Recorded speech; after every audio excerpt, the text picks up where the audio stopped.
today's video, gagawa tayo ng crispy fried chicken. So, eto lang yung mga ingredients na kakailanganin natin. Maglalagay lang tayo ng pepper. So, eto yung ginamit kong part ng chicken. Quarter leg. So, you can use drumstick or thigh part if you want. Then, mag-a-add tayo ng salt. Hi! So, next ingredients, maglalagay tayo ng crispy fry. Gamit ko original. So, dalawang klase ito. May original and merong garlic. Lalagay lang natin siya.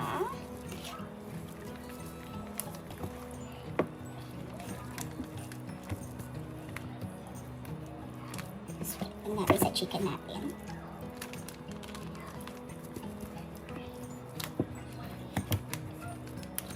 Then, mag-a-add tayo ng 2 eggs. Crack lang natin together. Then, lagay natin dito sa ating chicken na meron ng breadings.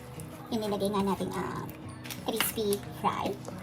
So, imamarinate lang natin ito for at least 2 hours para kumapit yung mga ingredients na inilagay natin bago natin siya i-deep fry. At may bonus pa. Gagawa tayo ng special gravy para sa ating crispy fried chicken.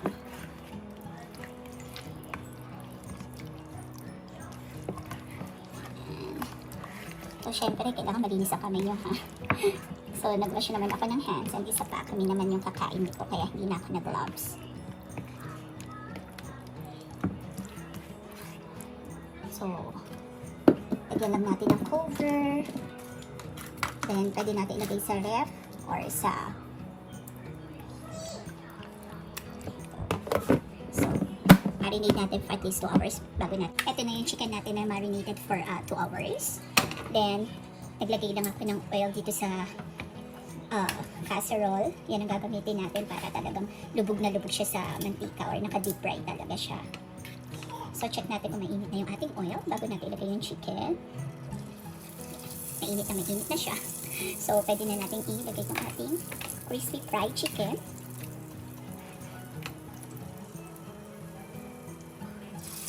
Naka-low medium high lang muna ako para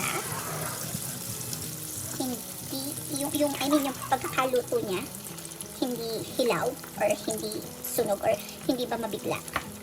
Kaya naka-low medium high lang muna ako. Then mamaya pagka gusto natin ipa-crispy yung skin niya, mag-a-add tayo ng ilalakas natin yung apoy natin from medium high to high para ma-crispy lang yung skin.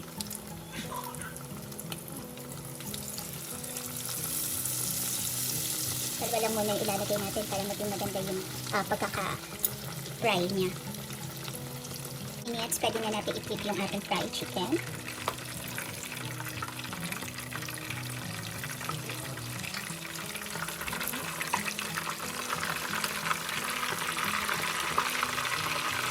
Ganda ng pagkaka-breadings.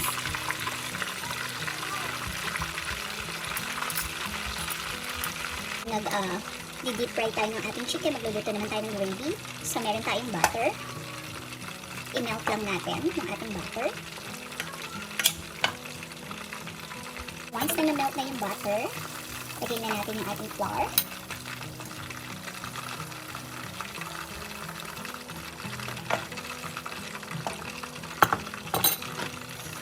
Natin.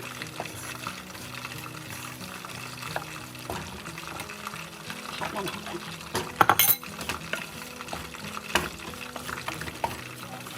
So, kapag na-mix na yung butter at flour, maglalagay tayo ng water.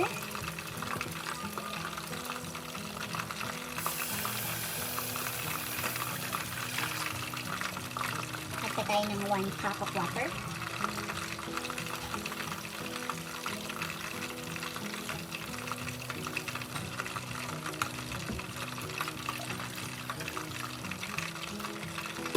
Then, mix lang natin hanggang mag-melt yung ating butter at saka yung flour. At ilagay yung ating beef broth.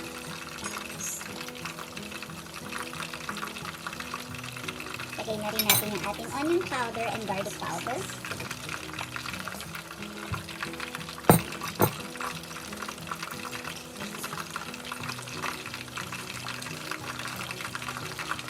Haluin lang natin hanggang matunaw yung ating beef broth. And mag-a-add na rin tayo ng soy sauce.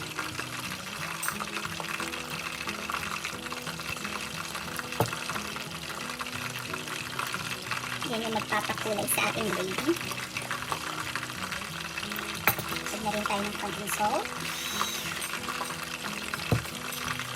Then, pepper. Mix lang natin.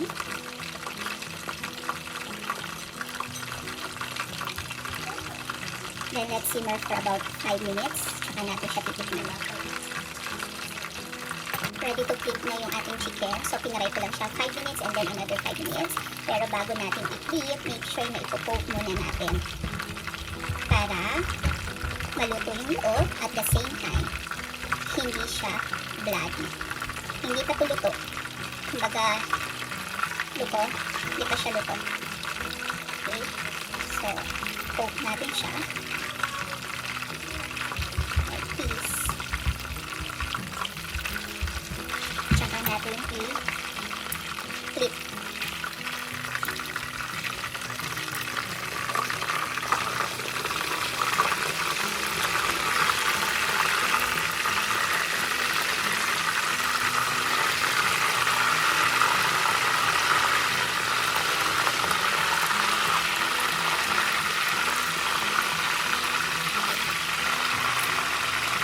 Then, kung pinaka other side niya, lagyan natin ng slice.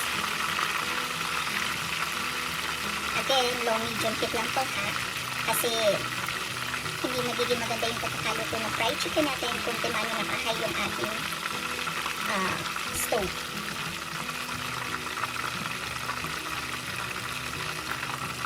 Mamaya natin siya i-high pagka ipapakrispy na natin yung skin.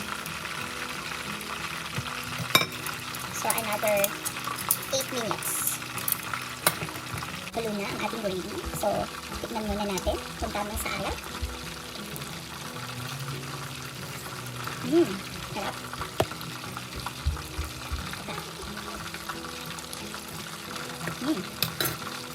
So, okay na itong gravy natin.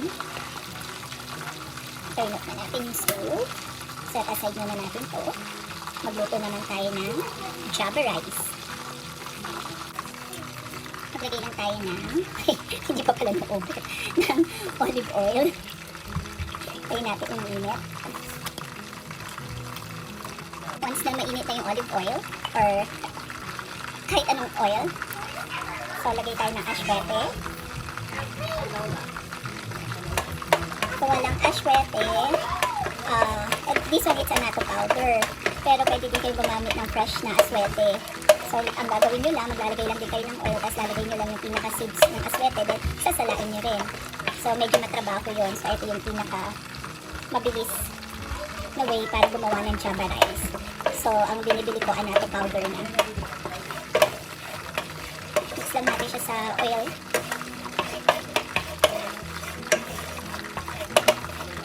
Pantika.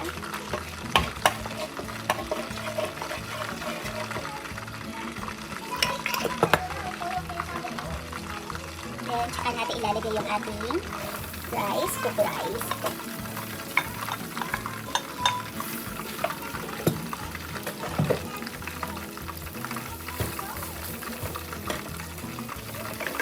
Mix lang natin.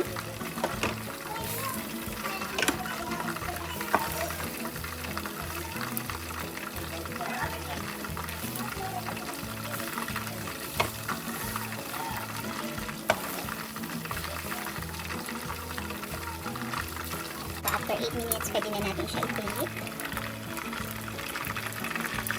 There you go. Side. So, wait tayo ng 8 minutes. So, mix lang natin. Lalagay na tayo ng salt.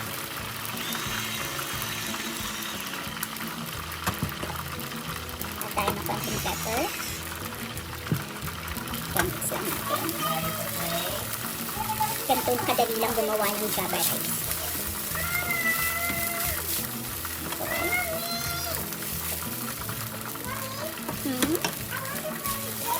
Okay, go.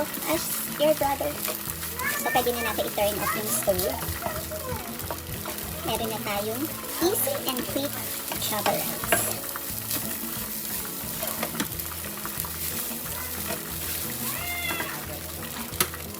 After 8 minutes, i-high na natin tong ating stove. Then, i-flip natin. I-fry lang natin siya for 2 minutes both sides.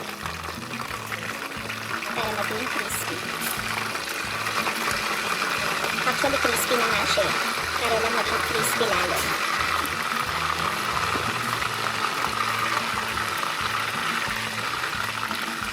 So, timer tayo ng 2 minutes.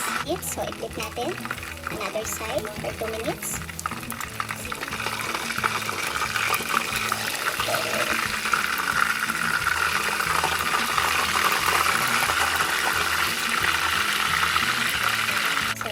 Done na rin yung another 2 minutes. Turn up na natin itong stove. Pwede na natin yung natin crispy para dito.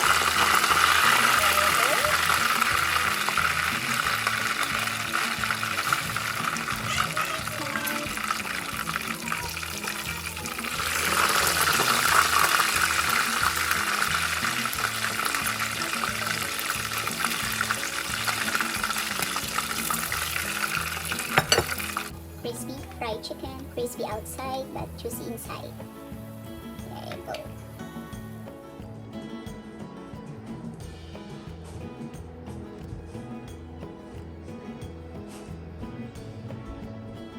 Once na mainit na yung ating sizzling plate, lagyan na natin yung butter.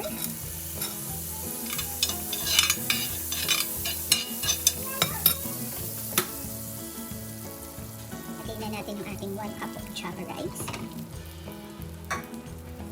Then, lagay natin yung ating fried chicken.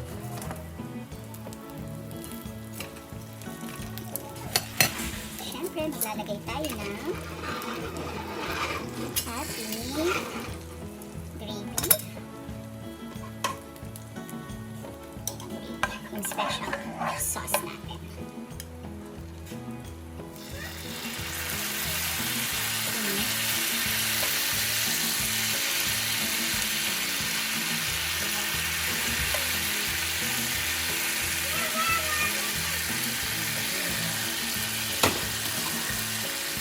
There we go, ang ating crispy chicken.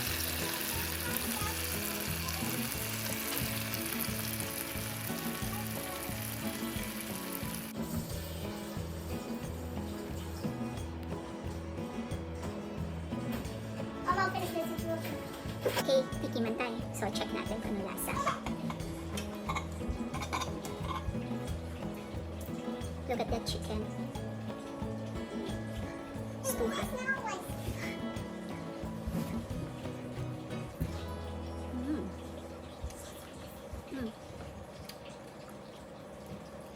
Super yummy. Thumbs up. Yeah. Tama-tama yung gravy. Tapos crispy pa yung chicken skin and then juicy inside. Okay, so hope you like my video.